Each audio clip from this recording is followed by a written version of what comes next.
안녕하세요. 벌써부터 더위가 기승을 부리네요. 지난주부터 우리는 야고보서를 살펴보고 있습니다. 오늘은 그 두 번째 시간으로 야고보서 2장입니다. 야고보서 1장은 순전한 믿음을 실천할 것을 권하며 끝이 났습니다.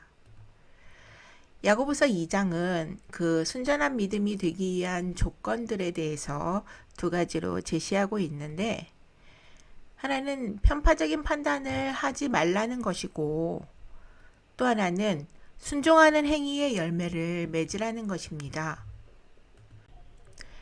청교도학자 토마스 멘토는 그리스도를 소중하게 여기는 사람은 그분의 모든 것을 소중히 여긴다고 말했습니다.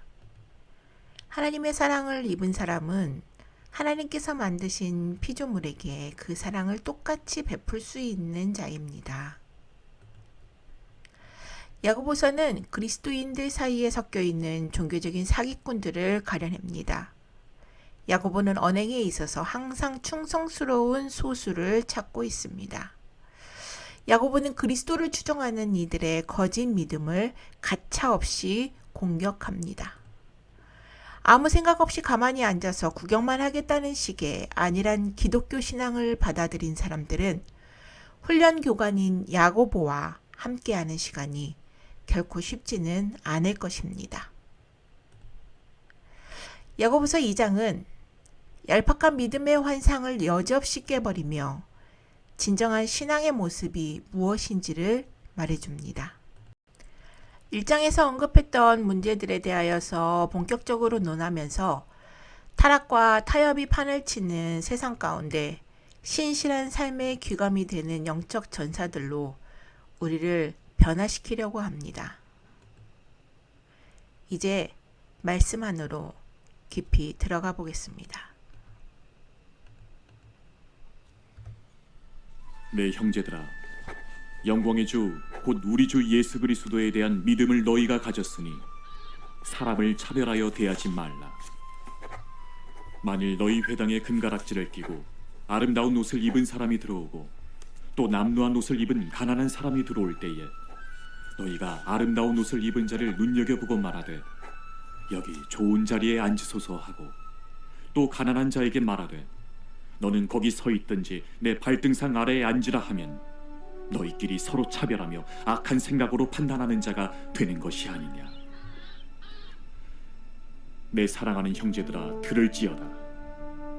하나님이 세상에서 가난한 자를 택하사 믿음에 부유하게 하시고 또 자기를 사랑하는 자들에게 약속하신 나라를 상속으로 받게 하지 아니하셨느냐. 너희는 도리어 가난한 자를 업신여겼도다.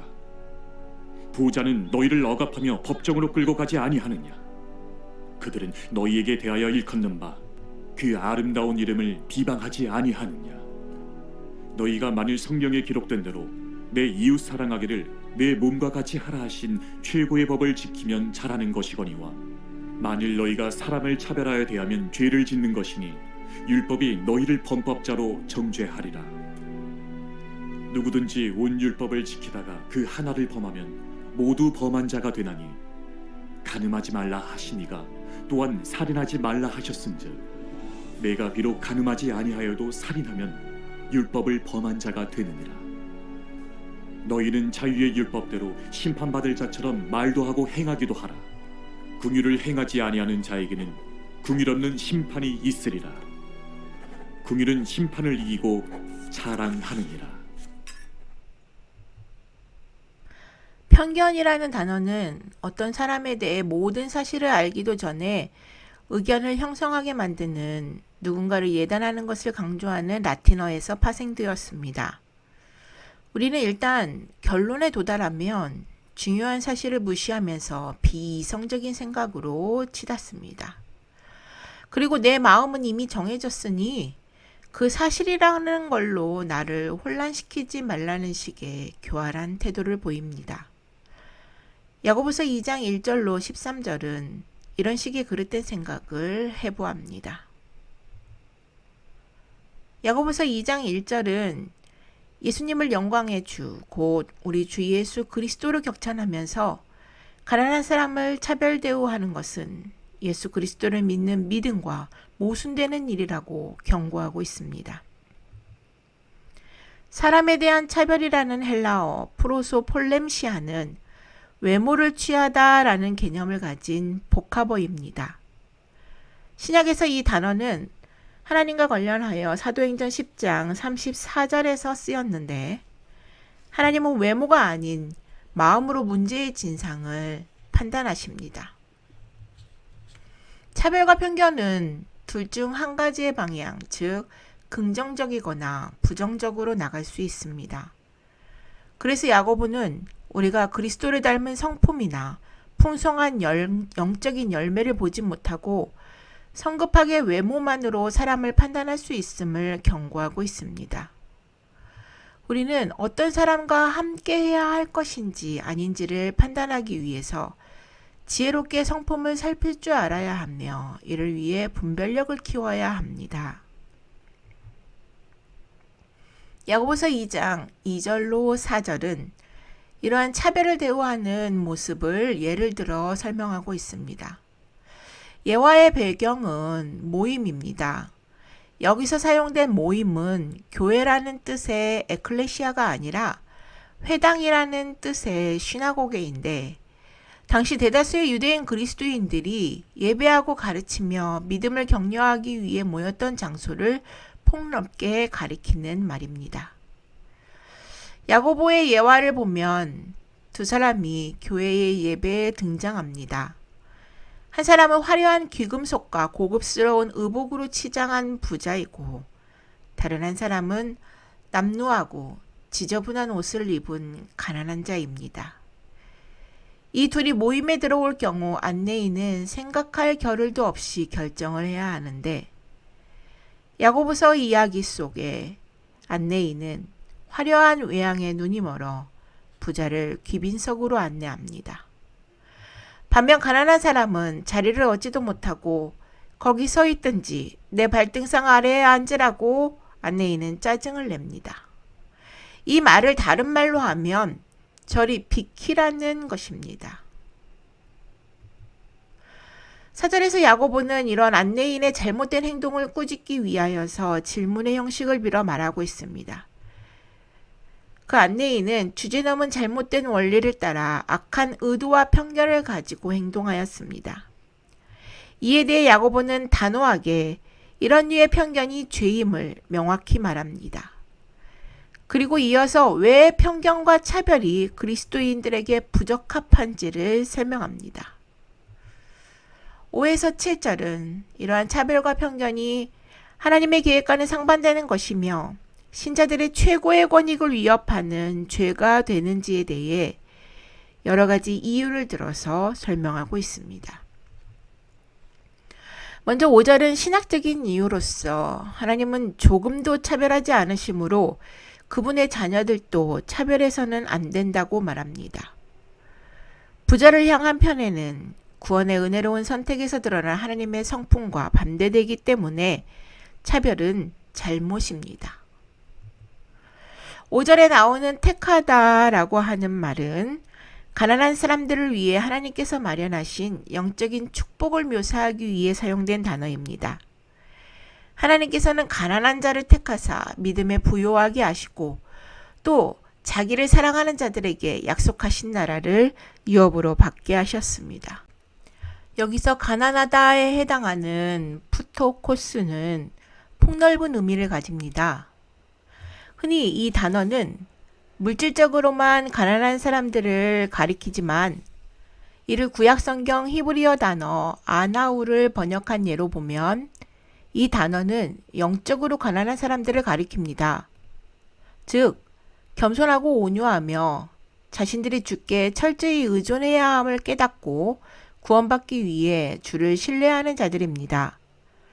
야고보는 영적인 부의 의미를 확장하면서 예수께서 말씀하신 팔복을 염두에 두고 가난한 사람들의 의미를 재해석하고 있습니다. 물론 야고보가 하나님이 부자로 하여금 믿음을 갖도록 선택하지 않았다라고 말하는 것은 아니지만 6절과 7절에서 야고보는 유대인 그리스도인들이 처해 있는 상황을 보여주는 두 개의 수사 의문문을 던지며 가난한 사람들을 무시하는 그리스도인들의 행동이 그들 자신에게도 유익이 되지 않았음을 분명히 하고 있습니다. 야고보는 이런 부자들의 잘못을 세 가지로 지적하고 있습니다. 첫째, 그들은 사회적, 경제적으로 가난한 사람들을 착취했습니다. 둘째, 부자들은 신자들을 압제하며 법정으로 끌고 갔습니다. 바울과 실라를 법정으로 끌고 간 노예를 소유했던 부자의 이야기가 나오는 사도행전 16장 19절로 21절을 참고하시면 됩니다. 셋째로 그들은 예수님을 비방하고 그분의 가르침을 거부하면서 예수의 이름을 회방했습니다. 사도행전 13장 45절을 보면 안디옥에 온 유대인들이 그러한 행동을 했는데 교회에서 환영을 받았던 사람들은 그리스도인들이 아니라 부유하고 그리스도를 배척하는 유대인들이었습니다. 그들의 이러한 편견적인 행동은 예수 그리스도의 영광스러운 이름을 욕되게 했던 것입니다. 야고보서 2장 8절로 11절에서는 모든 차별을 배제하지 않는 성경 말씀을 제시합니다. 먼저 8절에서 야고보는 이웃사랑하기를 내 몸과 같이 하라 하신 명령을 최고의 법이라고 말하고 있습니다. 선한 사마리아인의 비유에서 예수님은 이웃이 누구인지를 보여주시며 이웃사랑에 대한 명령을 설명해 주셨습니다. 이어 9절로 11절에서는 이 최고의 법을 어긴 일을 유감스러워하고 있습니다.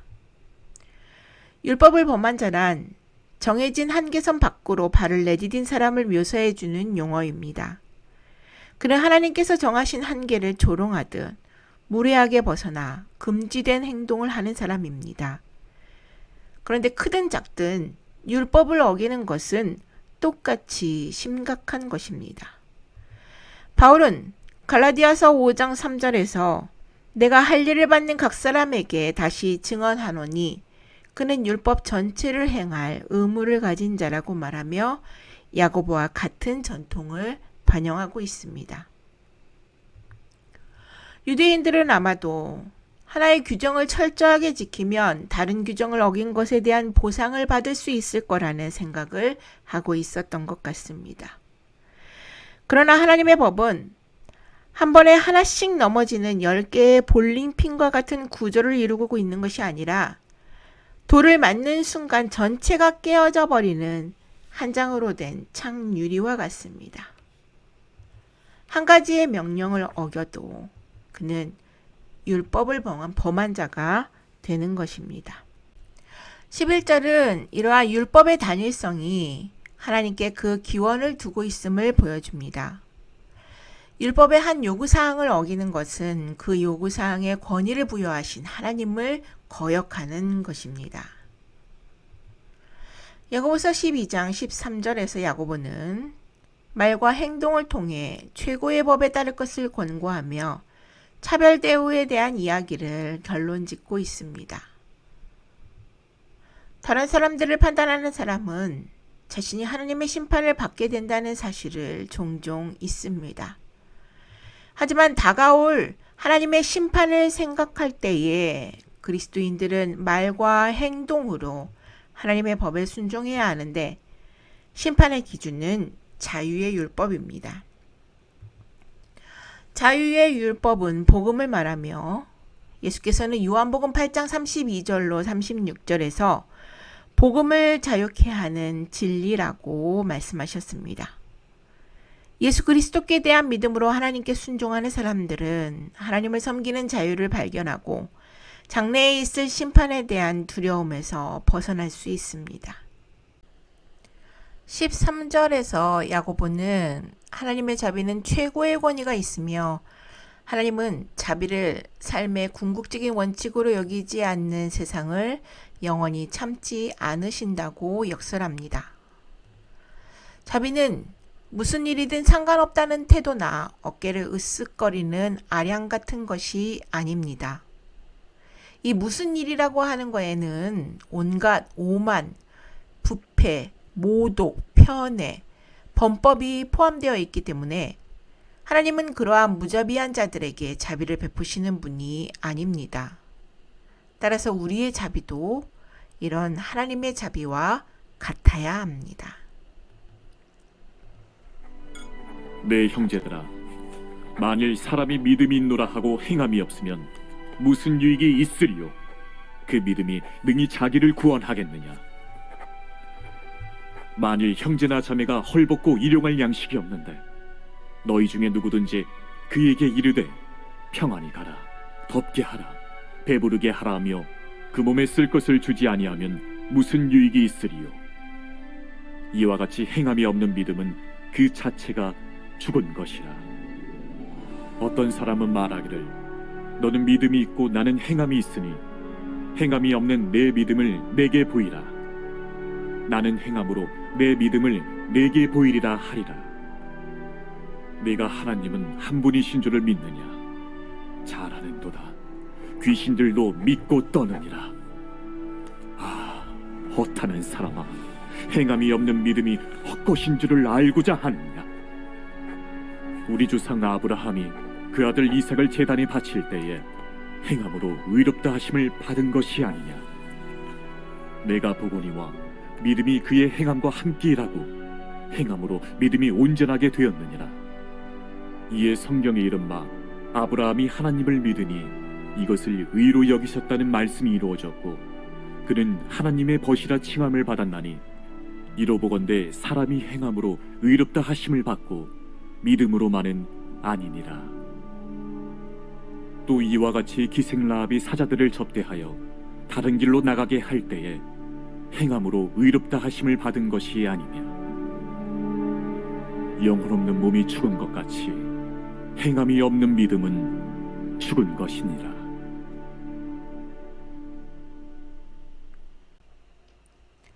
행함은 없고 머리로만 아는 믿음은 실제로 헛된 것입니다. 지적인 믿음은 기독교의 교리적인 진리와 주장들에 대해 동의하거나 영적인 찬성을 표하는 것으로 이루어집니다. 그러나 하나님과 예수님, 그리고 구원에 대한 바른 신앙을 가지고 있다고 주장하면서도 여전히 진정한 기독교에 미치지 못할 수도 있습니다. 지적인 선언을 통해서가 아니라 행함을 통해서 믿음이 있다는 것을 인정받을 만한 증거를 보여줄 수 있기 때문입니다. 14절은 야고보서의 핵심 주제로서 야고보는 부정적인 대답이 나올 것을 염두에 두고 두 개의 질문을 던지고 있습니다. 이 야고보서가 던지는 질문은 당신이 실제로 운전을 할 줄 모르는데 운전면허증을 가지고 다니는 게 무슨 소용이 있습니까? 라고 묻는 것과 같습니다. 다른 사람들로부터 그리스도인이라고 불리며 자신들을 믿음에 속한 사람이라고 주장하는 자들이 이 고백의 진실성을 증명해 보이는 거짓없는 삶의 결과를 과연 드러내고 있냐고 야고보는 묻고 있는 것입니다. 만약 어떤 사람이 그리스도를 믿는다고 주장하지만 그의 삶이 믿음의 결과를 보여주지 못한다면 그 믿음은 가짜고 죽은 믿음이라고 야고보는 솔직히 말합니다. 왜냐하면 순종의 행동만이 순수한 믿음이 있다는 것을 증명해 줄 수 있기 때문입니다. 15절로 20절까지 야고보는 참된 믿음의 4가지 특성을 제시합니다. 첫째, 참된 믿음은 방관하지 않고 개입합니다. 이에 대한 예로 옷이 없고 굶주려 도움이 절실히 필요로 하는 사람에게 단지 평안히 가라고 말하는 것은 믿음의 위선이라고 지적합니다. 야고보는 그럴듯해 보이는 말만을 할 뿐 실질적인 도움은 하나도 베풀지 않는다면 우리의 믿음이 무슨 소용이 있겠는가라고 큰 소리로 외치며 비유의 끝을 맺습니다. 둘째로 참된 믿음은 독단적이지 않고 함께합니다. 생명력을 가진 것은 열매를 맺게 되어 있고 살아있는 것은 활동하며 그 특성과 본질을 보여주는 것들을 만들어냅니다. 예수님께 대한 믿음은 예수님의 성품과 특성을 드러내주는 행동들을 낳습니다. 아무것도 하지 않고 가만히 누워서 움직이지 않는 믿음은 죽은 믿음임을 보여주는 것입니다. 진정한 믿음은 죽음이 아니라 생명과 구원을 가져옵니다. 셋째로 참된 믿음은 볼 수 없는 것이 아니라 보여집니다. 야고보는 18절에서 반대 의사를 제시하는 사람을 가상하고 그 사람과의 대화 내용을 보여주며 교리에 대한 지적인 동의만을 하는 믿음에 대해 경고하고 있습니다. 행함이 없는 내 믿음을 내게 보이라. 나는 행함으로 내 믿음을 내게 보이리라는 말의 요지는 믿음과 행위가 같이 따라야 한다는 것입니다. 예수 그리스도께 대한 진정한 믿음의 헌신은 행함을 통해 드러나기 때문에 믿음과 행함은 불가분의 관계입니다. 넷째로 참된 믿음은 머리가 아니라 마음에서 나옵니다. 19절은 믿음은 있다고 말하면서 행함이 없는 사람에 대해 이야기하고 있습니다. 유대교의 기본적인 교리는 신명기 6장 4절로 5절에 나타나 있는데 이 주장이 진리인 것은 분명하지만 유대인들은 그 이상으로 더 이상 나아가지 않습니다. 하나님을 믿어야 그리스도인이 될 수 있지만 하나님의 존재를 인정하는 사람들이 모두 다 예수 그리스도께 대한 믿음을 가지고 그분께 헌신하지는 않습니다. 심지어 귀신들도 유일하신 하나님의 존재를 믿고 두려워 떠는데 귀신들의 이러한 반응은 바른 것을 알고 믿는다고 해도 여전히 악한 성품을 가질 수 있다는 사실을 보여줍니다. 구원 얻는 믿음에는 지성뿐 아니라 의지적인 결단까지 따라야 합니다. 20절의 허탄한이라는 표현은 마가복음 12장 3절에서 거저 보내다라고 번역되는 단어와 같습니다. 예수 그리스도의 가르침을 반대하는 사람은 영적으로 어리석거나 의도적으로 무지한 자입니다. 헛것이라고 번역된 헬라어 단어는 베드로후서 1장 8절에서 열매 없는 이라고 번역되었습니다. 자신을 그리스도인이라고 말하면서 자신의 믿음을 안에만 간직하고 눈에 보이는 행동으로 그 믿음의 실체를 드러낼 필요는 없다고 하는 사람은 헛것, 즉 열매 없는 자로서 예수께서는 이렇게 열매 맺지 않는 나무는 찍어버리라고 말씀하셨습니다. 하나님은 한 분이라고 말만 하고 삶이 변화되지 못한다면 그런 사람에게는 아무런 발전이 없습니다. 어떤 유의미한 변화를 이루려면 믿음이 행동으로, 곧 예수님이 보이셨던 행동으로 나타나야 합니다. 바울도 믿음과 행위를 다룬 가장 강렬한 편지인 갈라디아서 5장 6절에서 중요한 것을 사랑을 통해 일하는 믿음이라고 밝혔습니다. 급진적인 삶의 변화가 없다면 그 믿음은 쓸모없고 사람들을 죄와 죽음에서 구원하지 못할 것입니다. 야고보는 21절로 25절에서 분명한 외적 행위로 드러난 참된 믿음의 두 가지 예를 성경에서 가져와 자신의 논지를 이해시킵니다. 야고보는 행함을 통해 살아있는 믿음을 보여준 사람들의 본보기로 아브라함과 라합을 선택했습니다. 21절은 아브라함이 이삭을 제물로 바치려고 했던 구약의 사건을 다루고 있고 23절은 아브라함이 하나님을 믿으니 여호와께서 이를 그의 의로 여기셨다는 창세기 15장 6절의 말씀을 언급하고 있습니다. 의롭다 하심을 얻게 되었다는 표현은 예수 그리스도께 대한 믿음을 통해 하나님께서 인정해 주시는 신자들의 의를 설명하기 위해 바울이 로마서 3장 28절, 4장 2절과 5절, 그리고 5장 1절에서 사용했던 것과 같은 용어입니다. 야고보는 우리가 그리스도께 순종하면서 다른 사람들에게 보여줄 수 있는 의의를 묘사하기 위해 이 용어를 사용하였습니다.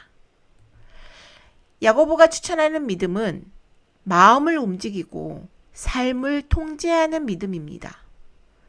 진정한 믿음은 생명력을 가지고 살아 움직여야 한다고 야고보는 주장하고 있습니다. 22절은 아브라함의 믿음에 대해 두 가지 사실을 언급하는데, 첫째로 그의 믿음은 그의 행함과 함께 일했다는 것이고, 둘째로 행함으로 그의 믿음이 온전케 되었다는 것입니다. 아브라함은 처음에 지녔던 믿음을 행동으로 옮겼고, 하나님이 약속한 대로 행하시는 분임을 믿었으며 그 믿음대로 실행할 준비를 했습니다. 그것은 살아있는 믿음이었습니다. 아브라함의 순종은 그가 의로운 사람이었다는 것을 보여주며, 그의 순종의 결과로 하나님께서는 아브라함을 가까이 이끄시고 그를 하나님의 벗이라고 부르셨습니다. 25절은 라합의 삶에 나타난 선행의 본보기를 보여줍니다. 라합은 이스라엘 정탐꾼을 숨겨주고 안전하게 도망할 수 있게 해주었습니다. 만일 여리고 사람들이 이런 그녀의 배신을 알게 된다면 그녀를 죽일 수도 있는 일이었습니다. 여호수아 2장 8절로 13절은 라합이 이스라엘의 하나님께 대한 믿음이 있었기 때문에 그분께서 보내신 사람들을 보호해 주었다는 사실을 분명하게 드러내고 있습니다. 불가능해 보이거나 위험해 보일지라도 믿음을 행동으로 옮기는 것, 그것이 의로 여겨지는 믿음입니다.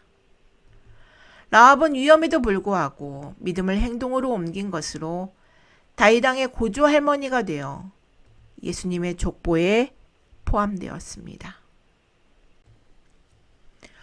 창세기 2장 7절에서 하나님은 흙으로 지은 몸에 생기를 불어넣으심으로 첫 인간을 창조하셨습니다. 몸과 영이 연합되어 살아있는 인간이 만들어졌습니다. 죽음과 함께 영혼은 하나님께로 돌아가고 몸은 흙으로 돌아가게 됩니다. 영이 없는 몸은 한낱 시체요 흙일 뿐입니다. 마찬가지로 행함이 없는 믿음 역시 죽은 것입니다. 믿음이 있다고 주장하면서 믿음의 행위를 하지 않는 사람은 영적으로 죽은 시체와 같습니다. 지적으로만 동의하는 교리에 묻혀 움직이지 않는 믿음은 심장박동이 멈춘 몸과 같이 쓸모가 없습니다. 종교개혁 지도자였던 마틴 루터는 야고보서가 믿음으로만 의롭다 하심을 얻게 된다는 것이 아닌 다른 복음을 말하고 있다고 비판하며 가치 없는 책으로 치부했습니다. 하지만 야고보서는 결코 다른 복음을 말하는 것이 아닙니다. 야고보는 믿음으로 얻게 되는 구원의 교리를 왜곡시키는 헛된 삶을 살고 있는 사람들을 향해 죽은 자가 아니라 산 자임을 드러내고 증명해주는 믿음을 보이라고 말합니다.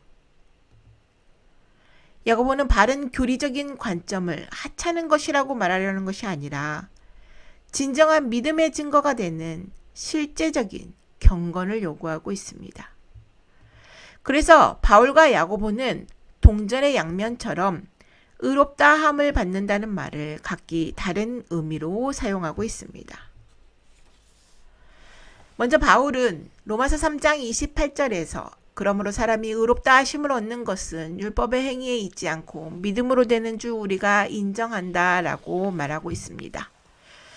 바울에게 있어서 의롭다 함을 받다라는 말은 하나님 앞에서 의롭다고 선포되다라는 뜻으로 사용되며 믿지 않는 자가 어떻게 그리스도인이 되는지에 대해서 보여줍니다.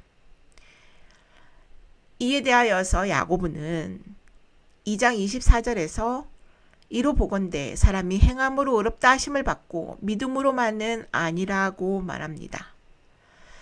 그가 의롭다 함을 받다라고 하는 말을 쓸 때는 다른 사람들 앞에서 의롭다고 입증된다라고 하는 뜻으로 사용될 때입니다. 믿지 않는 자가 어떻게 그리스도인으로 사는지를 야고보는 보여줍니다. 또한 바울이 구원의 뿌리에 역점을 두고 있다고 한다면 야고보는 구원의 열매에 역점을 둡니다. 바울이 내적 성향을 강조하는 것에 반해 야고보는 외적인 행위를 강조하며 인간의 참여가 수반된 하나님의 역할에 대하여서 바울이 설명하고 있다면 야고보는 하나님의 도움이 수반된 인간의 역할에 대하여서 설명합니다. 야고보는 26절에서 우리가 자기만족에 빠져있는 상태를 벗어나 적극적으로 순종하는 삶을 살아야 하는 것을 말해줍니다. 행동의 열매 맺음으로 믿음의 실체를 보이라는 것입니다. 행위가 없는 믿음은 믿음의 뿌리가 없어서 진정한 열매를 맺지 못합니다. 이러한 사람은 그리스도가 우리를 위해서 죽으시고 부활하셨다는 단순한 믿음을 통해 구원이 하나님으로부터 온 선물임을 이해하지 못할 수도 있습니다. 살아있는 믿음은 영적 죽음에 대한 해결책으로 행위를 더 많이 해서 스스로 더 훌륭해지려고 하는 것이 아니라 그리스도를 떠나서는 아무것도 할 수 없음을 인정하는 것입니다. 나는 믿습니다 라고 입으로만 고백하는 믿음이 아니라 예수 그리스도께 대한 헌신의 증거를 보여줄 수 있는 믿음. 우리가 살고 있는 사회에 영향을 미칠 수 있는 행함을 낳는 믿음이 살아있는 믿음입니다. 다음 시간에는 야고보서 3장을 통해 헛된 말을 하는 자들에 대한 경고의 내용을 살펴보도록 하겠습니다. 주 안에서 늘 승리하십시오.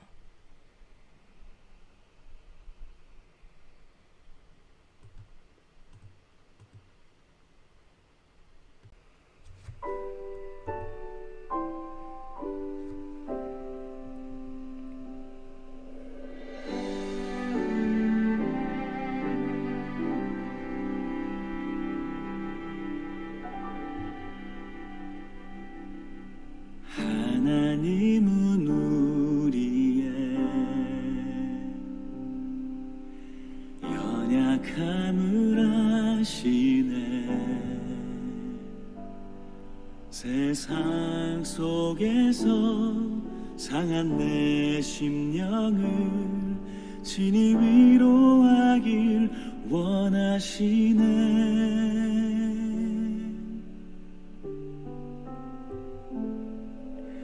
하나님은 우리의 모든 것을 보시네. 죄악 속에서 간절한 기도를 친히 응답하여 주시네. 더 가까이 더 가까이 주가 내게 오라 말씀하시네.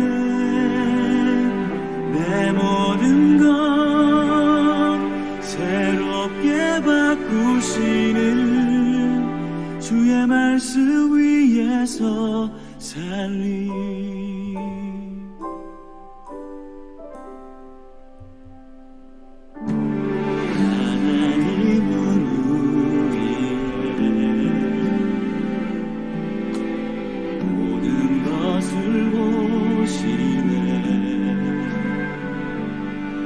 죄악 속에서 간절한 기도를 친히 응답하여 주시네.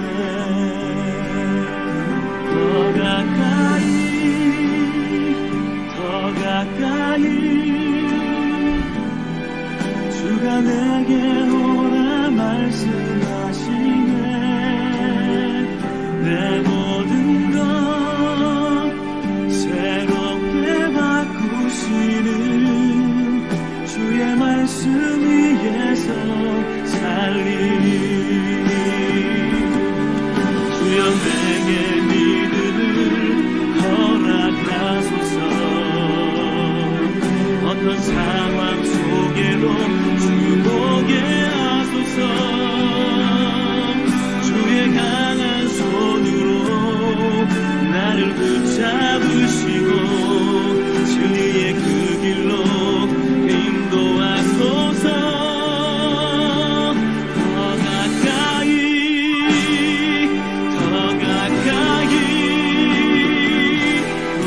주가 내게 오라 말씀하시네 내 모든 것 새롭게 바꾸시는 주의 말씀 위에서 살리 더 잠잠히